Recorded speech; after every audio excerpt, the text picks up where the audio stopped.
Housekeeping? Housekeeping. Oh, Twitter has been a buzz this last week. Has it? You know. When you say a buzz, how do you mean? I just mean people have been tweeting us. A lot or?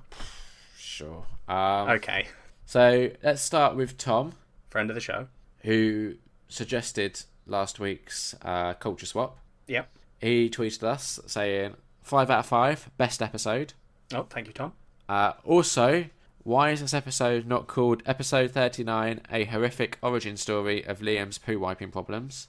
Yep, I didn't think about that till afterwards. I was quite rushed to come up with a title for that one. Next, we had so in response to that tweet that Tom did about the episode title. Cinematic Sound Radio tweeted with a picture of Jane Wheeling Banks' book, Liam Goes Poo in the Toilet. Did I buy you that book? You did indeed. So I obviously responded to that tweet with me holding the book. Just saying, I have that book. It didn't help. And they responded saying, hilarious. I'm planning to buy it for my 11-year-old son for his birthday in July. So I don't want to know why his 11-year-old son needs it. But I also don't want to be too on my high horse. Yeah, because I bought it for you when you were like 25. Amanda tweeted us. Yep. Saying she was listening. She said, thanks for the love, guys. Apologise that our episode on her show isn't up yet, but that's fine. Yeah. I imagine editing our bullshit is just fucking nightmare. It is, yes. She said, Jack finally reviewed a book I've read. I loved The Magicians. Brought the second book, but haven't read it yet. It's worth reading. I think I tweeted back at her, didn't I? Probably. I did, yeah. But it's definitely worth reading, Amanda. And then please let me know. That's what I said. I think I tweeted her saying, can she tell me what she thinks? She said she will do. Her current book club book is top priority. And she's reading The Secret History of Wonder Woman. Fair enough. So maybe that's a book that you'd like. I don't read, like, factual books, though. No, that's true. Cory, who, regular listener, tweets us now and again, tweeted us saying, who's going to launch a GoFundMe to help me at this troubling time in his life? Hashtag Liam, you can wipe it. So are we starting a GoFundMe to help you wipe? I feel like Cory wants to. He did also send me a private message to my own personal Twitter account. Go on. Is it something you can read out? Yeah, it just said, you have wiping issues, question mark, question mark, question mark. You've hidden that well, followed by a winky face and then like a crying with laughter face. To which I obviously responded, saying, maybe I should stop treating the podcast like a therapy session. Jack's a terrible therapist. I am. I don't know why these issues come out around me. No, so response was, Cory said, lol, I'll just focus on your accent and less on the wiping situation. Winky face. As is said on an Australian podcast, podcasts are a safe place, so keep sharing, ... just not about the wiping situation. So are you going to then, Liam? Is this the end of Liam's wiping stories? Probably not. No, didn't think so. Probably Good. not. There's no real update to that whole situation. Over the last no, couple there of weeks. won't be, because you won't change. No, right. I think I've got better. You have? Like, I'm showering less. Well, no, wait, that sounds wrong. You've misunderstood the advice, Liam. Not like overall showering less. Just like I'm having to rely on the shower less when things go awry. Yeah. What are you doing instead? Things aren't going as awry. Oh, good. Okay. So, what have you changed? Thing is... Huh? What have you changed that's making it go less awry? I wonder if it's like my diet or something. Have you stopped eating so much chili? No. Oh, well. Definitely not. Still doing Liam's 3-day chili. Loving it. Jesus. Look, I don't know. No, fair enough. We did a poll on Twitter that a few people got involved in. Yeah.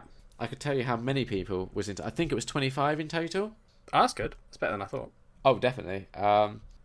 I think the winner was who I think the winner was, right? Yeah. So 25 votes in total. So we had a debate. Who would win in a fight? Wolverine crossed with a Tyrannosaurus Rex, or Iron Man crossed with a Tyrannosaurus Rex. So 76% went for Wolverex, leaving 24% with Iron Rex. Yeah. So that's some Mickey Mouse bullshit right there. No, it does. Your one doesn't make. Of course, Wolverex can't die. Oh, he's got healing abilities. He can't die. Oh. Sorry. I'm not saying that's a good thing. Right. You've seen Logan, haven't you? Oh, sorry. Have you seen Iron Man Whatever one, the one where he had all the alcohol problems. Not really been in a film. There was one where he got all drunk, and then that kid was angry at him. I think that was the third one. He didn't die, though. So, if we just take it by the movies alone, we've already seen that... No, only if this Wolverex is from Logan, which he isn't. Sorry, what? That's convenient. What are you talking about? You're annoyed at me for saying I'm not making it an old man T-Rex, but you're allowed to choose that your Iron Man isn't drunk Iron Man. If you're making it Old Man Logan, okay, then it has to be drunk Iron Man. Right. How the fuck is he getting the drink in his mouth? I was about to say, how is my one getting old? That just happens, Jack. I mean, here's the thing, Liam. The votes have already happened. You've got to come to terms with it. Yeah, look, they've already happened, so I've come to terms with the fact that most of our listeners are wrong. That's not new news. Well, I'm on your side, listeners. I thought it was Wolverex as well. We had a few more tweets from Amanda. She said, poor Paul Rust, because...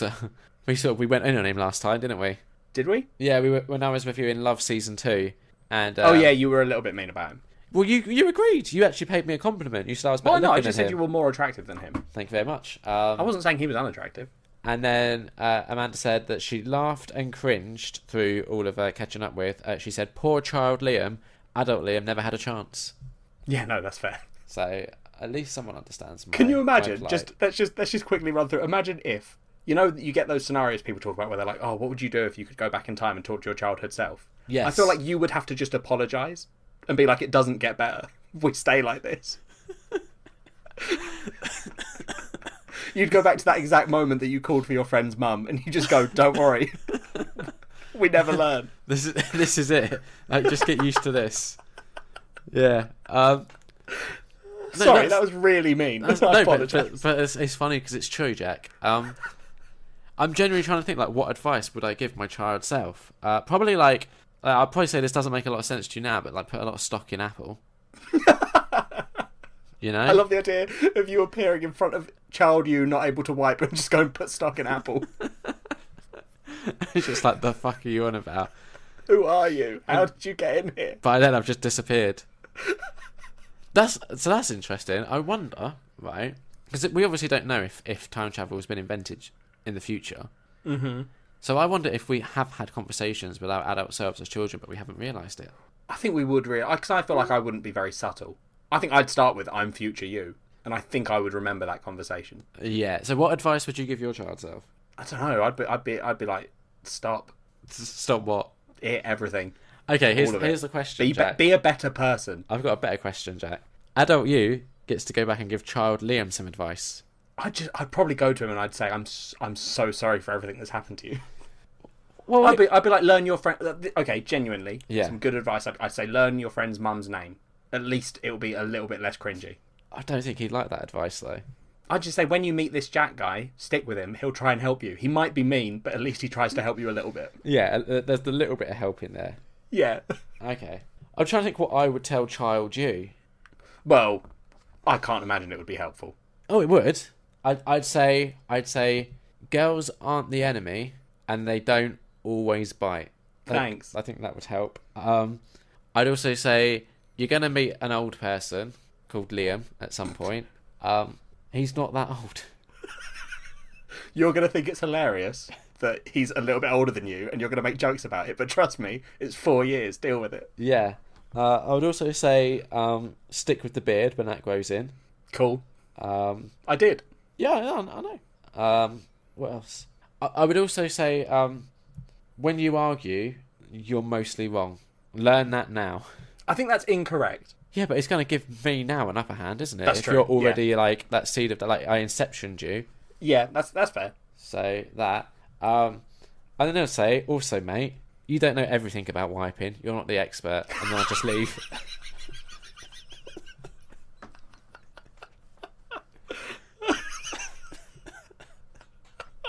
That'd be good. Yeah, I think that would confuse child you. It really would. You don't know everything about wiping. I've got another update for housekeeping. Yeah. I completed Horizon Zero Dawn. Wait, what? All the trophies? All the trophies. As we've discussed before, they're not like stupid like the Witcher ones. Yeah, there's There wasn't a collectible one, is that right? There were collectible ones, but there was none that you could miss. Yeah, got you. That was the thing. Yeah, it was fine. I think I would, now that I've completed it. Mm-hmm. I think when we first spoke about it on Culture Top, I gave it 4 out of 5.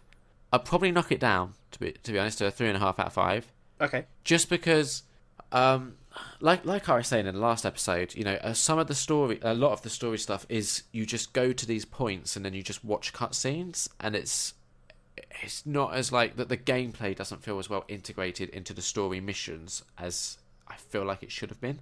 Okay. And the whole mythology behind it, like I think again when we first spoke, we were both interested in it. Now that I've learned like the answers to all those big questions, it's a bit meh. Okay, that's fair enough. But the actual gameplay itself is still fairly fun. I think with any, it does run into some of the same issues with The Witcher 3, where I think this game probably took me, let's say, 60 hours to complete. Yeah. And throughout those 60 hours, the actual way you play the game doesn't really change a whole lot. So you are essentially doing very similar things in your last 10 hours to what you're doing in your first 10 hours. Yeah. So yeah, it's a bit repetitive, but still overall quite fun. And just still, even by the end, I was still impressed with how visually appealing the game is. Yeah, I think that is probably its strongest point. Yeah, definitely. It's the sort of one where I think if you want to show off what a console can do, this is a good game for that. Yeah, definitely. So yeah, that was it for housekeeping. For me anyway. I don't know if you've done anything. Don't think so. Okay.